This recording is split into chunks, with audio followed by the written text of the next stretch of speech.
Welcome to the March 9th edition of the PFF Forecast. This is one that sometimes events happen and they bring people together. And one of our good friends, Ben Baldwin, is here with us. The analytics cowboy, the computer maven. He's the computer cowboy on Twitter, and he is also the foremost thought leader on the Seattle Seahawks. It's going to be a great podcast. Let's rock.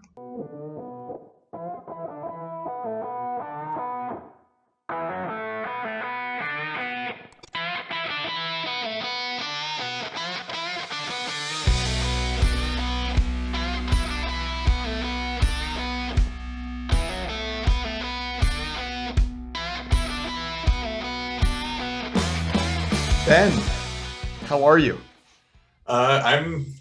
It's a little complicated to answer that. I'm grateful to you guys for having me back on, because last time I was on the show, we previewed the NFC West. I took the over on the Seahawks and the under on everybody else. Two of those teams made it to the NFC Championship game, and one of them won the Super Bowl. So I definitely took an L on the last show. So I thank you for not ending our friendship after that and continuing to have me back on.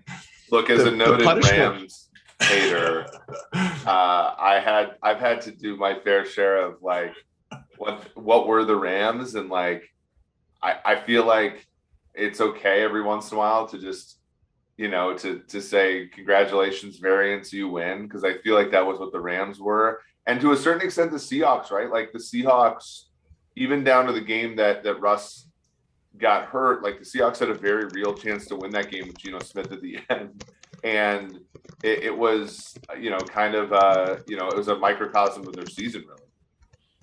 Yeah, and maybe things go differently if a couple bounces go another way, if Wilson doesn't hurt his finger, if Jamal Adams doesn't lose his mind on that deep Matthew Stafford pass in Week 5. Like there's certainly a lot of what ifs, but at the end the Seahawks were not the best team in the division. My short bet on quarterbacks heuristic didn't work out this time, but maybe for the Broncos in the future it will.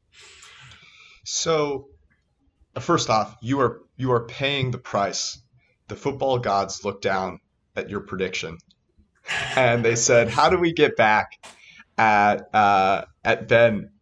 And the way that we do it is we totally tear the team down. But I want to start here.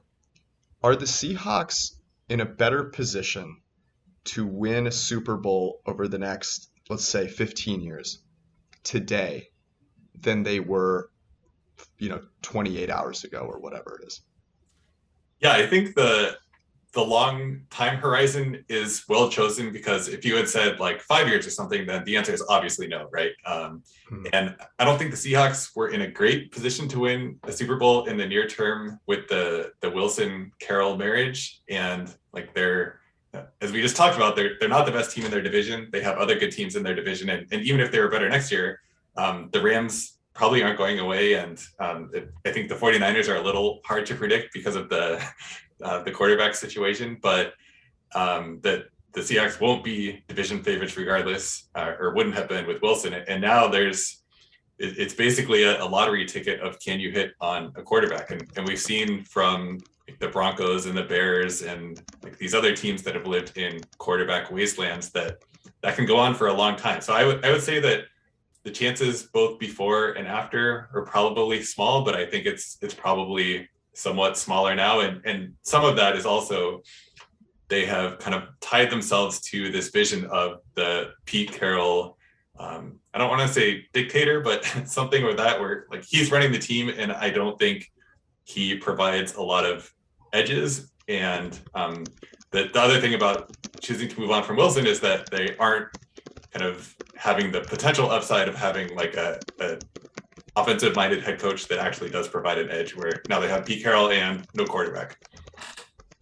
Yeah, that's such an interesting, because the hardest part I had with Carroll in like the last like 3-4 years is that they didn't really understand that they had the difference between a great quarterback and a merely a good quarterback, right? And they didn't understand that, they ran an offense as if like Ryan Tannehill was the quarterback or Kirk Cousins was the quarterback, or, you know, they had a guy on a rookie deal. And to me, it was just so frustrating as somebody who like enjoys the Seahawks and enjoys Russell Wilson, that they would go down that route. And I fear actually, right, and now that they've done what they've done, that maybe they go the route of getting a Jimmy G, or they go the route of getting a Kirk Cousins or somebody like that, and they sort of learn the wrong lessons from this, which is like, oh, we went 7-10 last year, and we go 8-9 with like Jimmy G or somebody like that, Marcus Mariota or somebody like that, because they have two great receivers, and they do get the draft capital here, and it perpetuates itself even further. Because the hard part for the Seattle Seahawks is like, what's the way out? Like, what if they do draft a quarterback and he ends up being like one of these like he ends up like a Russ, right? And he ends up having the fat tail of being great, but they don't even know how to capitalize that on him eventually. But the point is that your fat tail is priced way cheaper per pound. So, I think that's the interesting thing here, which is they proved that they were kind of incapable of doing what a lot of other teams have done, which is, we have a really good quarterback. We're going to have to pay him something that's not a rookie deal and still build a team that competes. And I think you have to look at one of the reasons for that as Pete Carroll, as Schneider, right? Like, why was that the case? Why were the Rams, for example, in their own division, able to go out and, get a quarterback and pay him, even sacrifice a guy they took first overall, and go win a Super Bowl? Why were the Bucs able to do it with Tom Brady? The Packers don't like playing in the playoffs, but they've been a good team with Aaron Rodgers.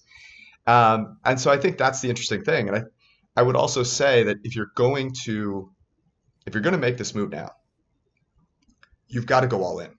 You can't half-ass it. And I think that's my big question. Are they actually going to go full tank? Or are they going to try and rebound too quickly? And are they going to go draft, Malik Willis at 9 or Desmond Ridder or something like that? That's what would be my big question. I would be pretty surprised if the Seahawks actually did full tank or even partial tank. Pete Carroll does not strike me as the person to want to do that, and there's no one who would really override him there. So my guess is that he's going to do everything that he possibly can to win football games, and that makes me very curious to see what they do at the quarterback position. But they're going to have a last play schedule. That they have their 9 home games instead of 8 instead of last year. So I could see them winning some football games, not enough to make the playoffs probably, but also I could be wrong, but I don't see them as wanting to tank. Yeah. So then do you see them, and again, this is mostly fan fiction on my part, so just take me with a grain of salt, but do you see them sending one of their draft picks over to for a Kirk Cousins or Jimmy G, or do you see that as being one of the ways that because in theory, their defense stinks, but they're not so bad defensively that they can't get on the green, right? Really? They're atrocious. Yeah, but they're a defense in the NFL, right? They're not prohibitively bad. We saw the second half of 2020. We were all there. We saw it happen. Do you think if they let's say they threw a back, one of the first rounders, the Vikings, for Kirk Cousins or whatever, does Kirk's good enough to capitalize on Tyler Lockett and DK Metcalf and give you reasonable offense? Especially and this sounds really dumb, but they're probably gonna you think they re-sign Rashad Penny and go run first and kind of do the Stefanski type thing with Kirk? Does that? I mean, that hurts the franchise, doesn't it? That puts them in this perpetual, kind of near the end of Matt Hasselbeck's type of tenure with the team. Oh my God, that puts them in a rough spot, doesn't it? But it's totally. You hate Kirk Cousins so much. What? So I think that would basically turn the 2022 Seahawks into the 2021 Vikings, and then all of my tweeting would be copying and pasting Eric's tweets from a year ago. And I think they're absolutely open to the idea of pursuing a veteran quarterback. And there was a report this morning from Aaron Wilson that the Seahawks are interested in Deshaun Watson, which I think would be horrifying from a Seahawks fan perspective, but shows that like they are interested in winning and open to the idea of not having Drew Lock as their quarterback next year. Why then the Bobby Wagner move? I think his cap hit was not commensurate with how much value he added on defense. And they've been planning for the succession plan for KJ Wright and Bobby Wagner for a while. They drafted Jordan Brooks in the first round, which was probably not a great use of draft picks, and they've also spent mid-round picks on a couple other linebackers. So I think they have guys in the pipeline, and he was just so expensive that he was probably not helping them win football games relative to how much he was costing. Yeah, I think the Wagner thing is less of like a, hey, here's the direction of the team in a philosophical way than it was. What did they get, like $16 million in cap savings for getting rid of him? Like that's a humongous amount. That's also kind of like, if you're thinking about like, you know, Watson being an option for them, like that's kind of the war chest you need, like as far as money is concerned. I feel like from a fan base perspective, Seattle might be like 32nd on like the list of fan bases that would accept Watson, right? Like I don't really know if I don't know if that's the right place for Watson to go, or whether there is a right place for him to go at this point.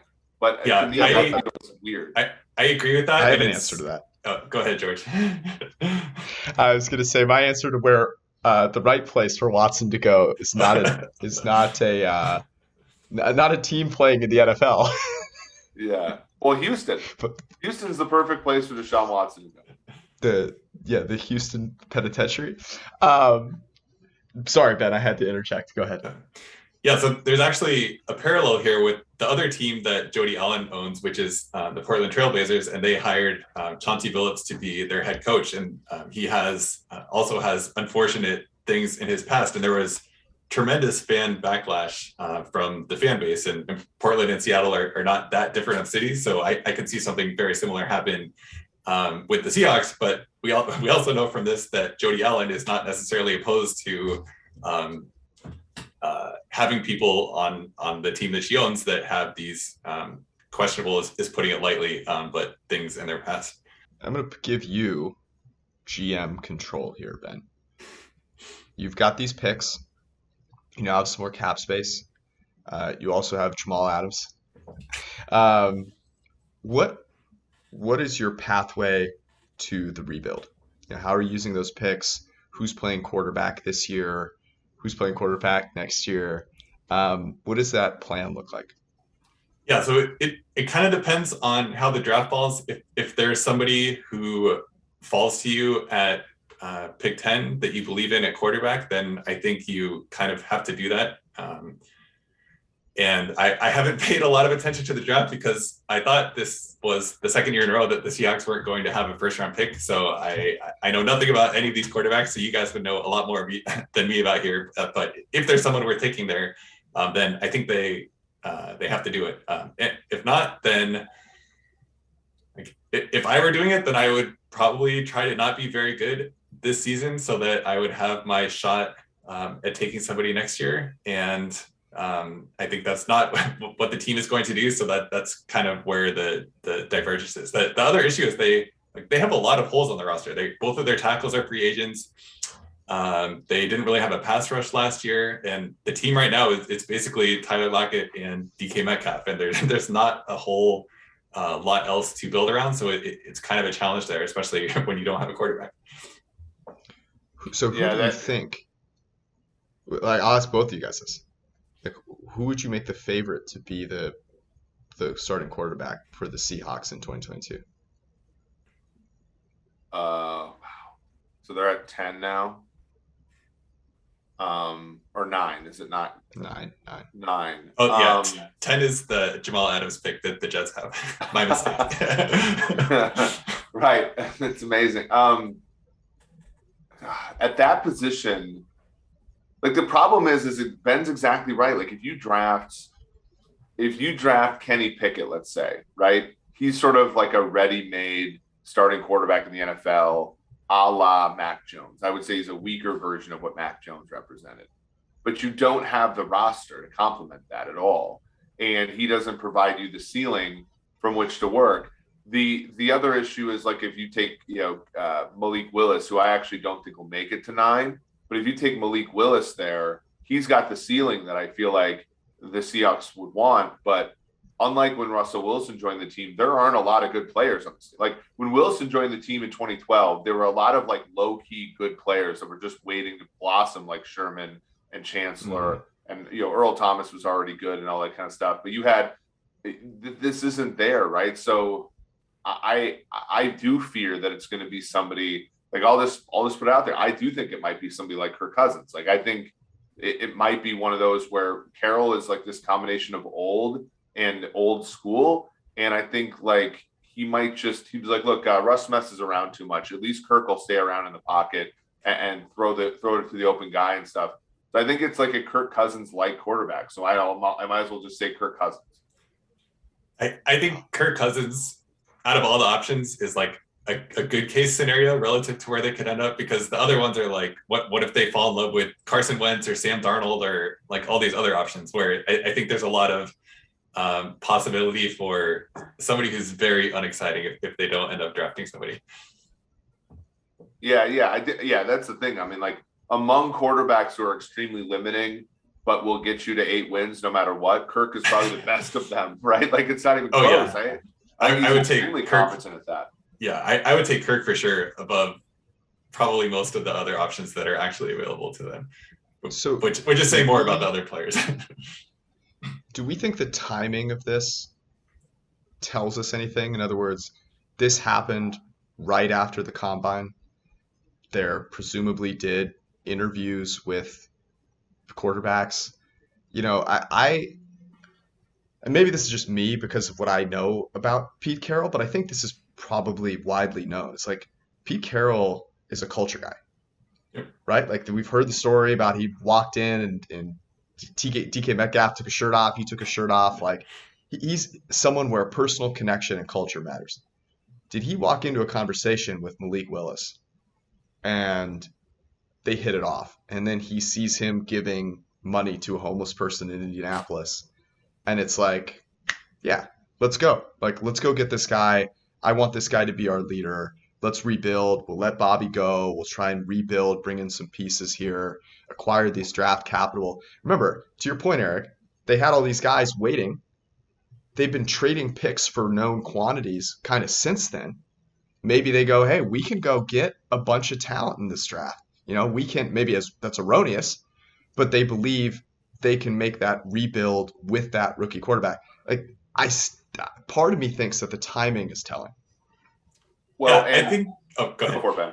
Yeah, I think that's certainly possible, and they have absolutely shown that they can fall in love with a player and give whatever it takes to get him. With Jamal Adams being the most recent obvious example, but they did that with Percy Harvin before. Traded a lot to get Dwayne Brown, which I think worked out, but it was still like a player that they went out and used a first-round pick on. So if there is a quarterback that they really fell in love with, then even if it's somebody who they think is going to get drafted higher, then trade up is still a possibility. The other part of the timing is the Aaron Rodgers announcing his return to Green Bay, and I don't know for sure if the Broncos were waiting for Rodgers news to finalize, but another possibility is the Broncos were waiting to hear what Rodgers was planning. They had this deal with the Seahawks in place, and once Rodgers was definitely going back to Green Bay, the Broncos said, "Okay, Seattle, it's time to do this." Yeah, they've shown that. I mean, look, like all the crazy thing about like the Tomlins and the Carrolls and the guys that have been around forever is one of the reasons they're around forever is that they have stability at quarterback.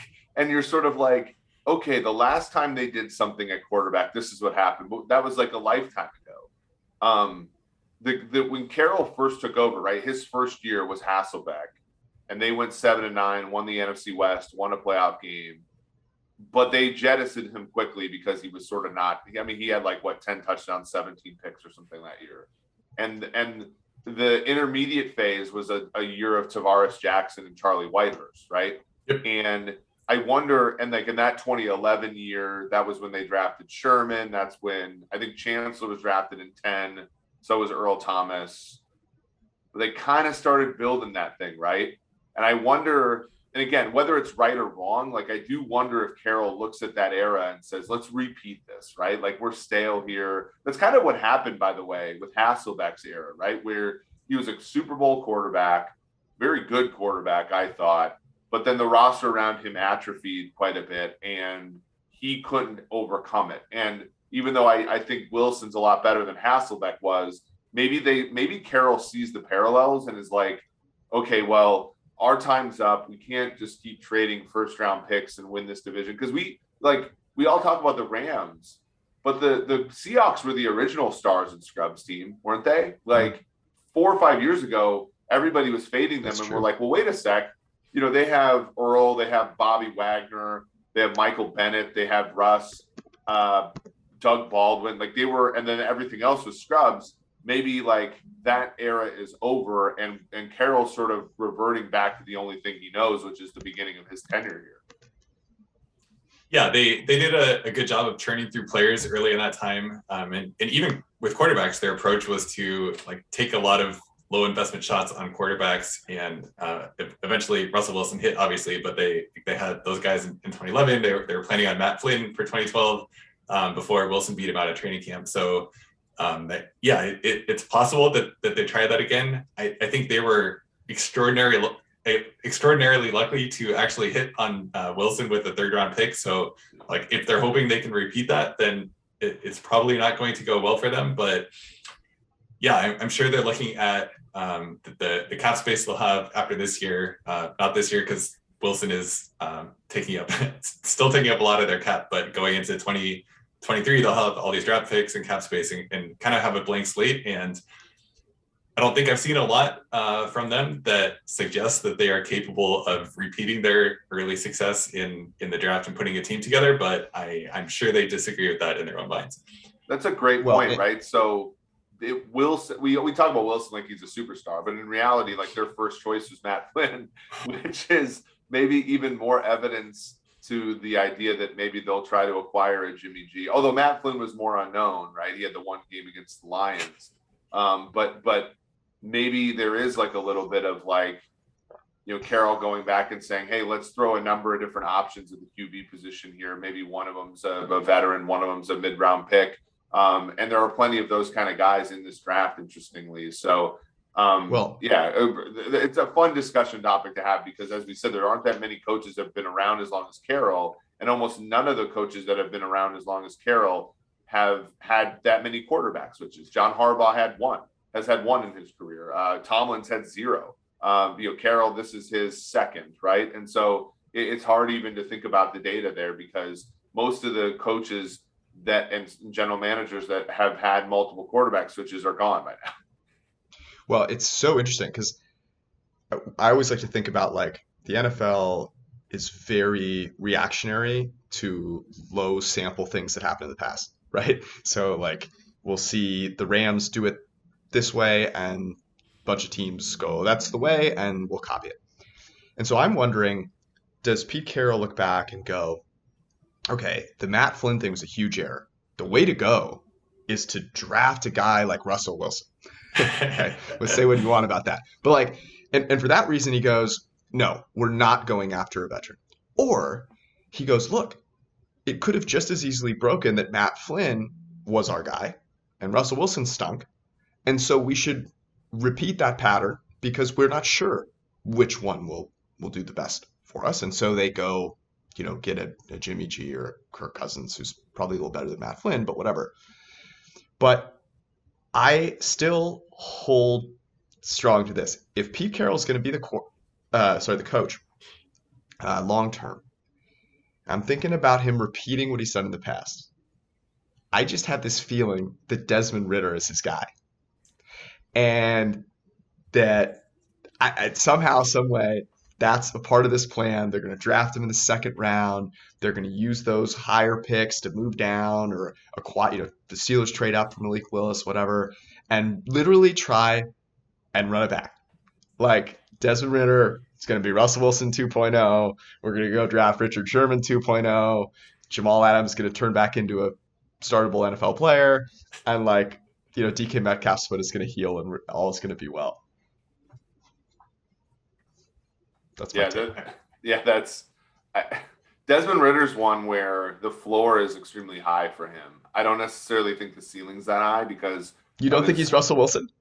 No, but again, all these things are just funny to think about because, what I think Ben would agree. I think the Seahawks need some just a large scale roster overhaul, right? And maybe, and I think unfortunately, and maybe they see it the way we do. Whereas you look at this division, the Cardinals, I think they fail at the end of the year every year, but I think it's reasonable. What would we put their season win total at? 9? Probably. Mm-hmm. In that ballpark, yeah. So 9 for them, maybe 9.5 for the Niners, given they're starting a new quarterback in theory. And then I think the Rams are probably 10.5, 11. So if you're the Seahawks and you look up at that and you're saying, oh, God, okay, so we're not going to compete this year. Let's just let the thing breathe for a season. That's probably the rational thing. They might, like I said, they could go into the season with Geno Smith and Drew Lock too. There's nothing against that. There's nothing in the rules against that, and just kind of bleed out a year and let players sort of mature. I think the hard part about that is we talked about this, vis-a-vis Alex Smith, which is you want your quarterback to be good, and when you're waiting for the next quarterback, you want your current quarterback to be good enough to figure things out about your existing players. You don't want your quarterback to be so bad that, think about the Giants at the second half of last year. You don't want your quarterback position to be so bad that you don't learn anything about your existing team because you just have no shot in any game, right? So that's I think maybe an option for the Seahawks too, as far as maybe the answer to the quarterback position doesn't have to come this year. Ben, what does this recent set of moves tell you about the Pete Carroll era going forward? Does this mean he's there for as long as he wants to be? Do you think that there's pressure hey, you've got a couple of years to figure this out? How do you read these moves as it pertains to Pete Carroll and his future as the coach? So my best guess with zero inside information is that Pete Carroll has ultimate job security. He has a high-priced extension, which goes for a very long time, and I think he'll be the coach as long as he wants to. If the Seahawks really were going to move on from him, I think there were several points in time where they could have, and it would have been completely justified. After 2018 and that Cowboys playoff game where they basically refused to let Russell Wilson do anything. And in the same year, they spent a first-round pick on Rashad Penny. I think he could have made the argument after the Jamal Adams trade. And then certainly after this year where they, yes, Russell Wilson was hurt, but it's not like they did anything when Wilson wasn't there. So if you were ownership and the people running the team and you knew that there's this rift between Carroll and Wilson about how they saw the game of football, which has been reported for the last year, and you chose Pete Carroll knowing that he's 70 years old and you're choosing him over a franchise quarterback, then I think he really has ultimate job security still. And it would take very disastrous things going forward for that to change. So I think he's there and he's going to run the team how he wants, which is emphasis on running the football and spending a tremendous amount of resources to have a good defense. And that's what they've been trying to do without success. And I think he'll probably continue to try to do that. Would you do that? What would you do?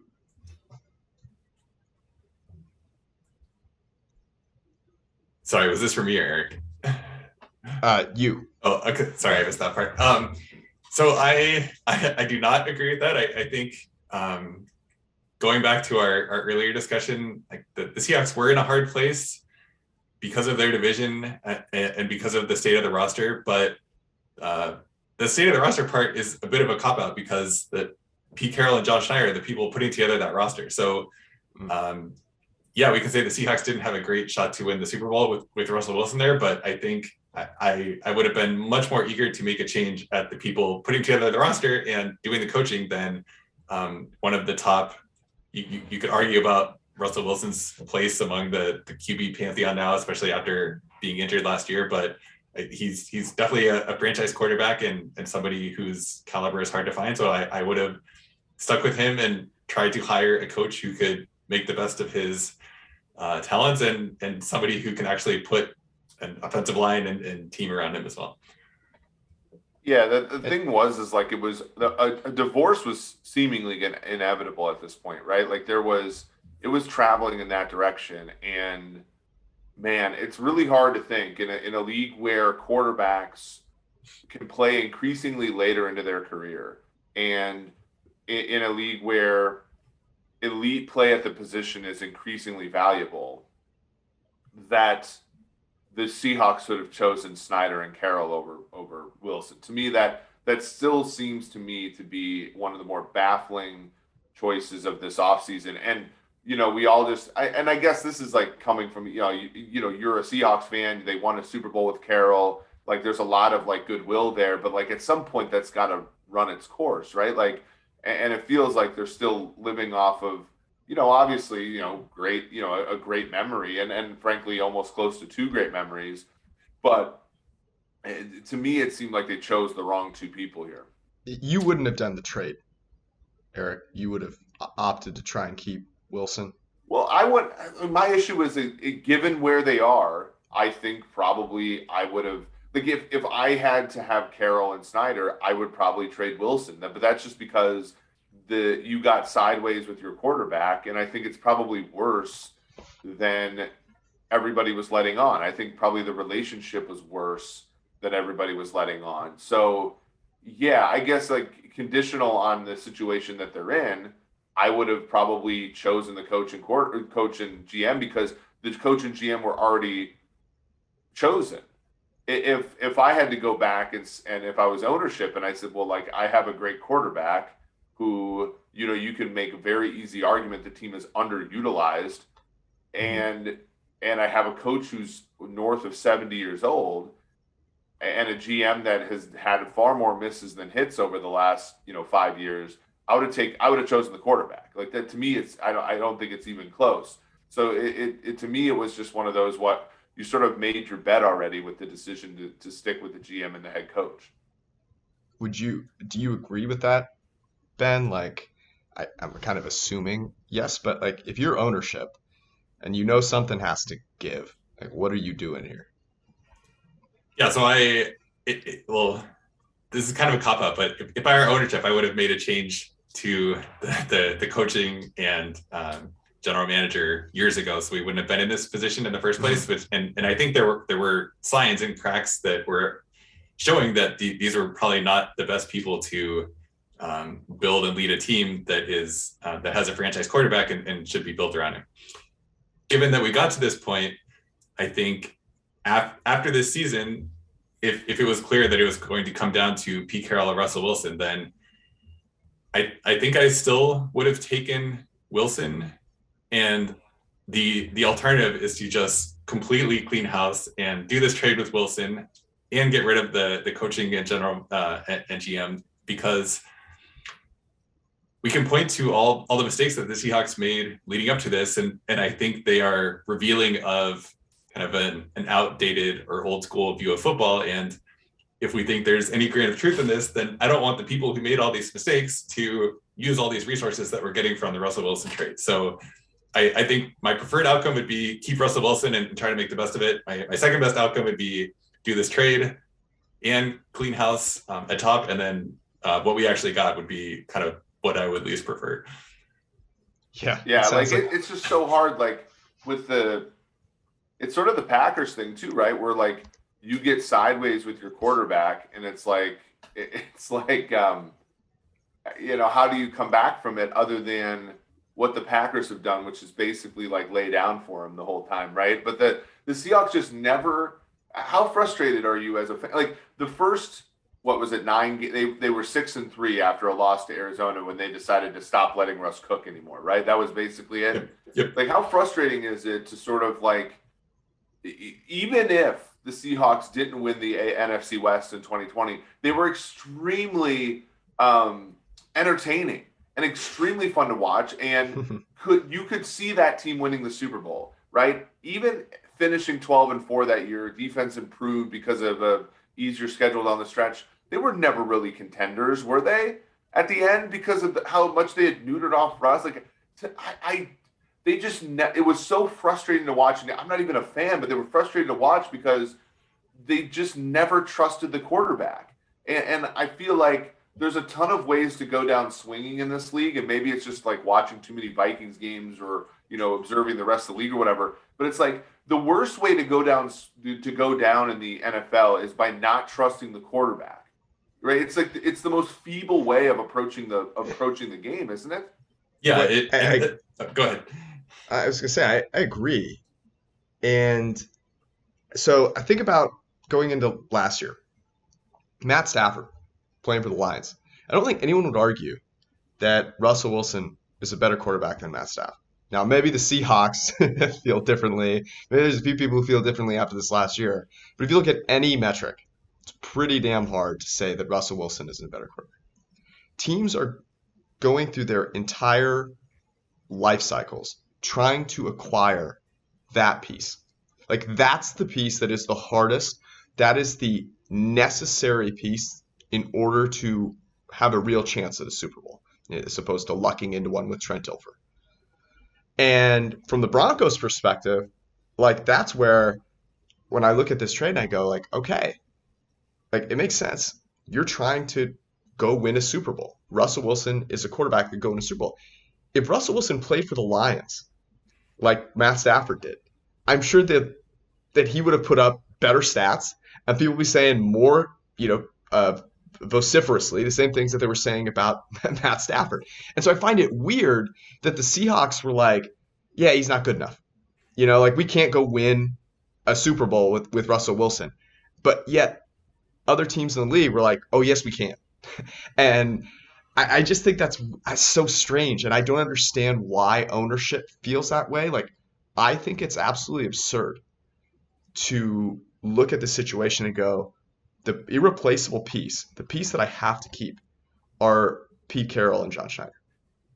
I just don't understand that. I don't know if there are tapes that are out there, but like, that's the part that I really just don't get. I mean, maybe they legitimately don't think Russell Wilson is like a top 10 quarterback in the NFL.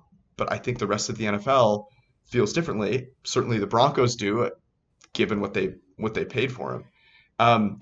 Any final thoughts on the Seahawks? Because I do want to talk briefly about Russell now on the Broncos in another West division that is now probably the toughest division now that he's moved there, and what that looks like. But do you have any final thoughts on this, Ben? No, just supporting your last point is that, like, they should have looked at these teams that are interested in Russell Wilson, like the Broncos and Washington. Look at their quarterback situation for the last Broncos after Peyton Manning and Washington after Kirk Cousins. They're just cycling through guys, and that's not where you want to be as an NFL team. I'm sure the Seahawks think, well, we found Russell Wilson once and found our quarterback once, so how hard can it be to do again? And it's very unlikely that they turn out to be right, and I think they should have paused to consider why these teams are so interested in him. Yeah. So now the Broncos, they pick up a guy that I think we all believe top 5 or so quarterback in PFF grade over the past 5 years. He absolutely has been one of the best deep ball throwers in the entire game. Now has a pretty good supporting cast. Have Nathaniel Hackett, who has proven, at least to a certain degree, that he will throw the ball off play action, something that we've continuously talked about with Ben with regard to Russell Wilson and Seahawks. But they're now in a division with, obviously, Mahomes and the Chiefs, Herbert and the Chargers, and the worst team, which is probably the worst team in any division, with the Raiders and Derek Carr. So, like, what's the outlook for the Broncos? Are they closer to finishing third in this division than they are to finishing first? How do you think about it, Ben? Yeah, I think they're obviously the Chiefs are the best team in the division and should be considered that way, and their division futures are going to put them as favorites by a good margin. But I think after that, one would have to consider the Broncos as the second team. The Chargers have a lot of potential and didn't make the playoffs last year in large part because of their defense, and we know a lot about how sticky we expect defense to be from year to year. So I could see the Chargers being a lot better. But I've kind of talked myself out of it as I do this, talked myself out of the Broncos being the second best team in the division. So I think between the Broncos and Chargers, there's probably a good argument for them being in that next tier, and then the Raiders after that. And I think that's different from where Wilson would have been in the NFC West, where the Seahawks are a clear like third or fourth best team, where now they're in the AFC West, which yes is a hard division, but I think not quite as crazy as the NFC West was. Eric, what do you think? Closer to winning or closer to finishing third? I think it's kind of crazy that the Chiefs are no longer favored against the field in the AFC West for the first time in like half a decade, right? Like that significance. I do think the Chargers are the best bet in the division still at 4-1 now. I know those are famous last words. But to Ben's point, like defense kind of just does its thing every year, right? It oscillates back and forth.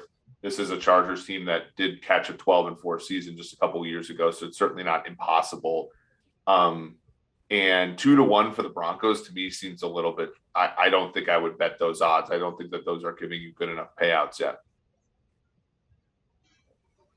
Yeah, I agree there. That separation between the Chargers and Broncos does seem like too much. Yeah, it's interesting. Because the Chargers and Herbert, I mean, Herbert was amazing last year, but his play did not result in nearly as good of an offense as you would have expected. I'm much more bullish on the Hackett, Wilson, that receiving core pairing, interestingly, than I am but with the Chargers, but that's only because of like what that offense looked like. It has nothing to do with Justin Herbert. Like I'd rather have Justin Herbert, but if you look at the whole ecosystem, I do think that's a bit of a challenge.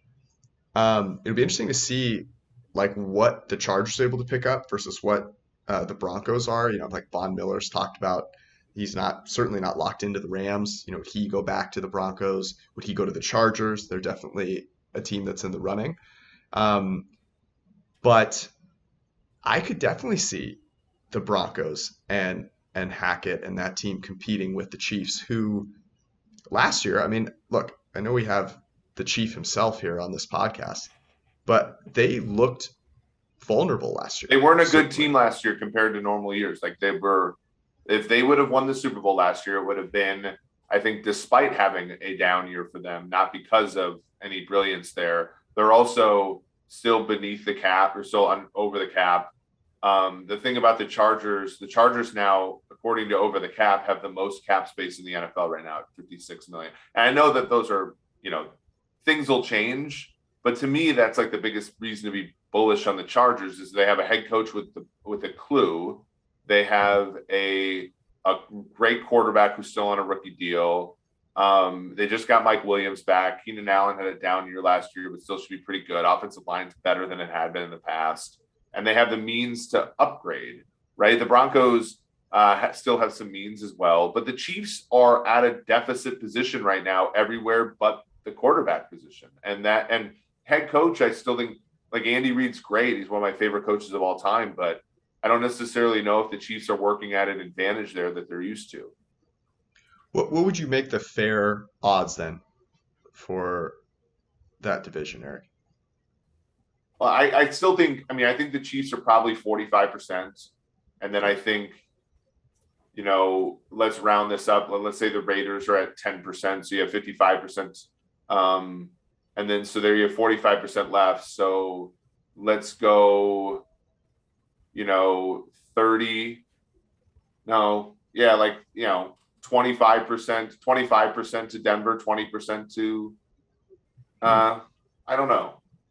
That would make my implication that 4-1 is not 4-1 is should, so maybe it's like more like they're both get 22.5%. I don't know. That would mean that betting them 4-1 is a good value for the Chargers, which I do believe in my heart that that's an actually good bet.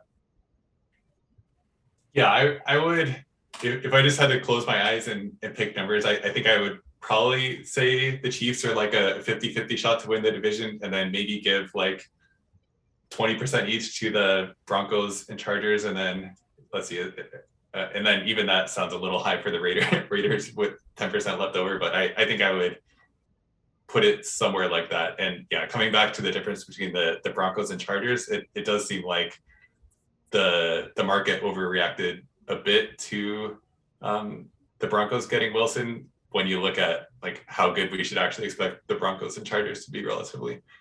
Mm-hmm. I think your 45% to me feels a little high. The initial ones that I wrote down were 40% Chiefs, 27.5% for each the Broncos and the Chargers. I think it's really hard to split those teams. There's so much unknown there. Yep. And then 5% for the Raiders. I'm sorry. I just think they've got, with how good those other three teams are, they need a lot of luck, I think, to win that division. Yeah. But I guess, I have a hard time splitting those two teams, saying definitively I feel better about the Chargers than I do about the Broncos. I think both of them have about a 1-in-3 chance of winning that division. Yeah. The Broncos are hard. The Broncos are hard too, because it's a great unknown how Wilson and Hackett will mesh together and what that offense will look like, and how he will be as a head coach, what he'll do on fourth downs, like all these little things where we have a lot of information about the other coaches in the division, at least for the Chiefs and Chargers. We have no idea what the Broncos are going to be. Yes. Well, so I actually am bullish on Hackett, because I don't think Hackett is like, what does Hackett bring to the table? It's probably not brilliant play calling, because, he had the 1 year with Jacksonville, but for the most part, his career rebirth came as a offensive coordinator who didn't call plays for LaFleur. But LaFleur does a lot of sharp things. And if you picked up anything from LaFleur, like, I think that will be good for Denver. Right. Like, so I actually am bullish on him as an in-game guy. My prior will be that he'll be average or better. Yeah, I'm a Hackett believer as well. Right. And Hackistan? Part of it is what? A Hackistan? Hackistan, yes. And part of it is exactly what you said. It's seeing the shift in offensive philosophy that the Packers had, and it should not be forgotten. And we have the person on this podcast who has called this out more than anyone else. Aaron Rodgers was not playing well. Aaron Rodgers was nowhere near a back-to-back MVP until LaFleur and Hackett reinvigorated that offense, got him back into doing what he needs to do. And I think a little bit of that is necessary with Wilson. Here's the thing. The biggest knock on Wilson, he takes way too many sacks. Way too many. Holds on the ball for nearly 3 seconds per dropback, is in the top 3 every year in sack percentage.